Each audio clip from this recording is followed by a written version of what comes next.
찬송가 370장 찬양하심으로 7월 17일 금요일 새벽 예배를 시작하겠습니다.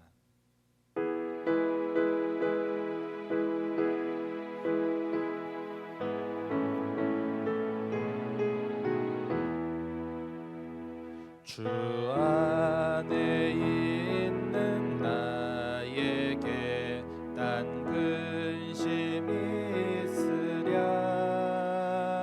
십자가 밑에 나아가 내 짐을 풀었네. 주님을 찬송하면서 할렐루야 할렐루야. 내 앞길 멀고 험해도 나 주님만 따라가리. 그 두려움이 변하여 내 기도 되었고, 전날의 한숨 변하여 내 노래 되었네. 주님을 찬송하면서 할렐루야 할렐루야. 내 앞길 멀고 험해도 나 주님만 따라가리. 내 주는 자비하셔서 늘 함께 계시고, 내 궁핍함을 아시고 채워주시네. 주님을 찬송하면서 할렐루야 할렐루야. 내 앞길 멀고 험해도 나 주님만 따라가리. 내 주와 맺은 언약은 영불변하시니, 그 나라 가기까지는 늘 보호하시네. 주님을 찬송하면서 할렐루야 할렐루야. 내 앞길 멀고 험해도 나 주님만 따라가리. 사도신경으로 신앙을 고백합니다. 전능하사 천지를 만드신 하나님 아버지를 내가 믿사오며 그 외아들 우리 주 예수 그리스도를 믿사오니, 이는 성령으로 잉태하사 동정녀 마리아에게 나시고 본디오 빌라도에게 고난을 받으사 십자가에 못 박혀 죽으시고 장사한 지 사흘 만에 죽은 자 가운데서 다시 살아나시며 하늘에 오르사 전능하신 하나님 우편에 앉아 계시다가 저리로서 산자와 죽은 자를 심판하러 오시리라.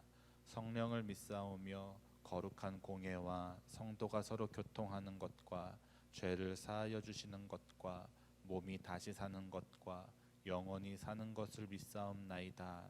아멘. 사랑과 은혜가 풍성하신 하나님, 오늘도 말씀과 찬양과 기도로 하루를 시작하게 하시니 감사합니다. 말씀을 통하여 강건해지는 하루가 되게 하시며 감사와 기쁨이 넘치는 찬양의 삶을 살게 하옵소서. 이 시간 저마다 기도하는 기도의 제목들이 있습니다. 개인의 문제, 자녀의 문제, 가정의 문제, 사업의 문제, 기타 여러 가지 문제들을 놓고 기도합니다. 이 시간 하나님 앞에 모두 의탁하오니 모든 문제에 해답이 되시는 하나님께서 우리 삶에 놓여져 있는 모든 것들을 깨끗하게 풀어주시옵소서.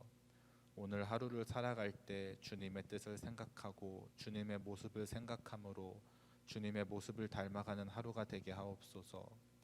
오늘 하루도 성령님의 도우심과 인도하심으로 승리하는 하루 되게 하옵소서. 예수님의 이름으로 기도드렸습니다. 아멘. 오늘 함께 보실 하나님의 말씀은 시편 150편 1절부터 6절까지의 말씀입니다.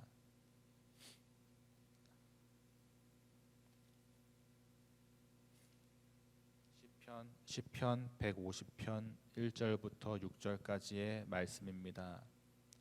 할렐루야. 그의 성소에서 하나님을 찬양하며 그의 권능의 궁창에서 그를 찬양할지어다.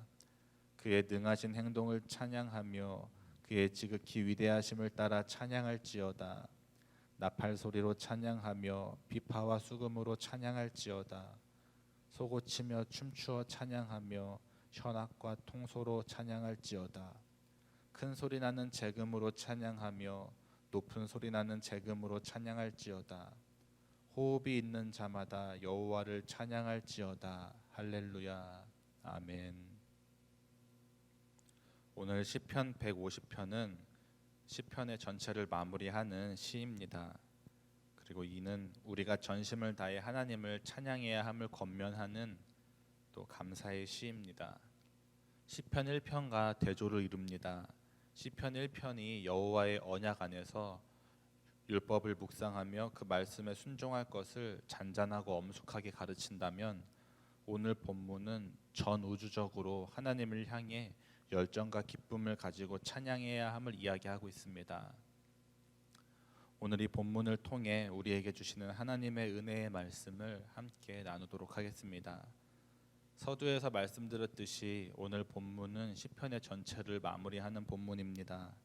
1절을 보면 다음과 같이 기록되어 있습니다. 할렐루야. 그의 성소에서 하나님을 찬양하며 그의 권능의 궁창에서 그를 찬양할지어다.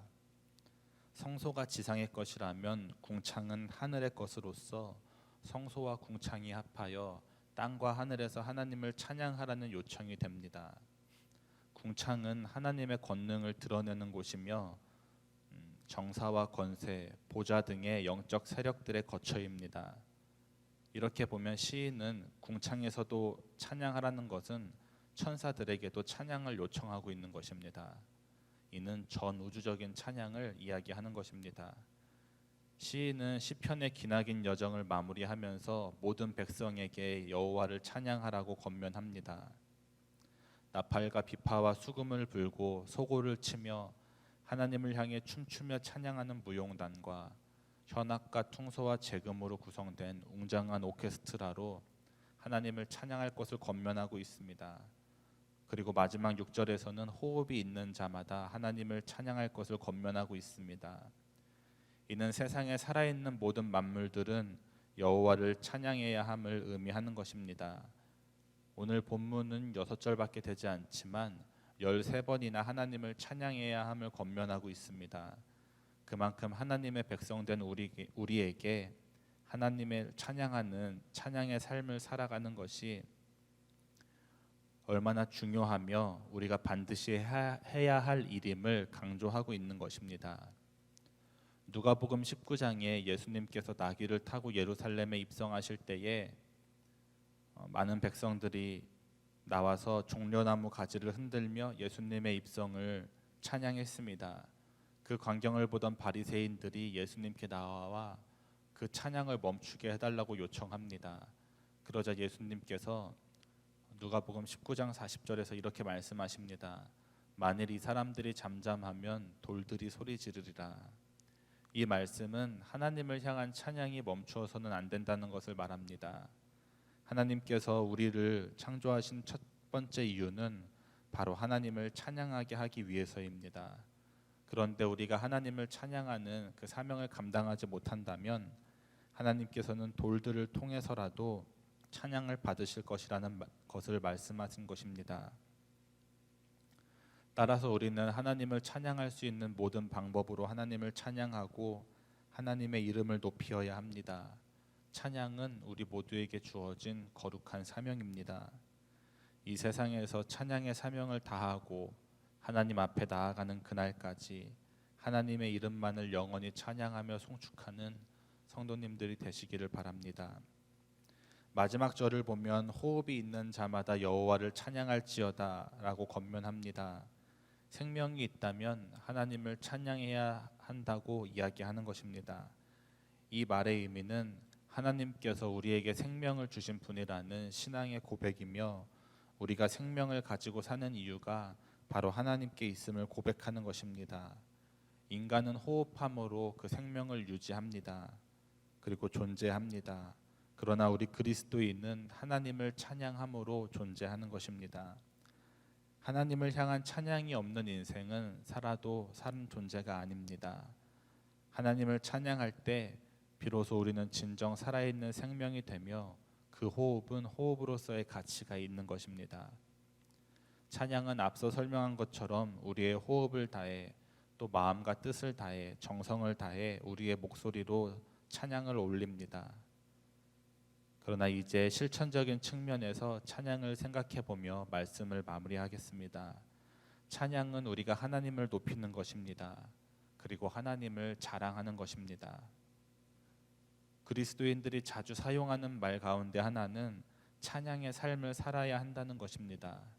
이것은 단순히 우리가 목소리와 호흡으로 하나님을 찬양하는 것만을 의미하는 것이 아닙니다.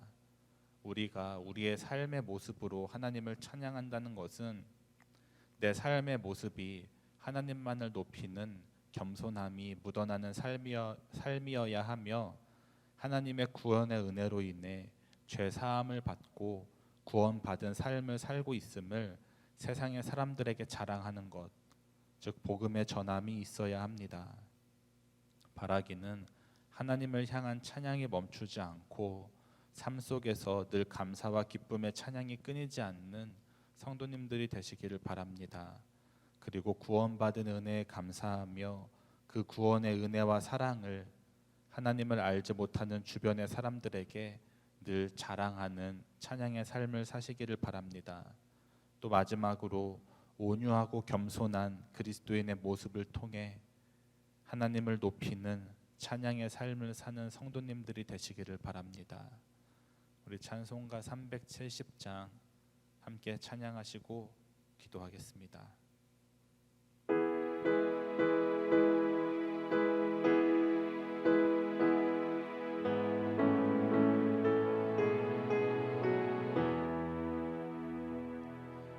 그 두려움이 변하여 내 기도 되었고,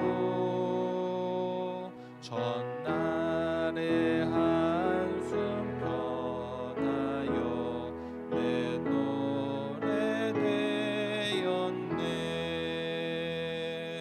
주님을 찬송하면서 할렐루야 할렐루야, 내 앞길 멀고 험해도 나 주님만 따라가리. 우리 주여 세 번 부르짖고 함께 기도합니다. 주여 주여 주여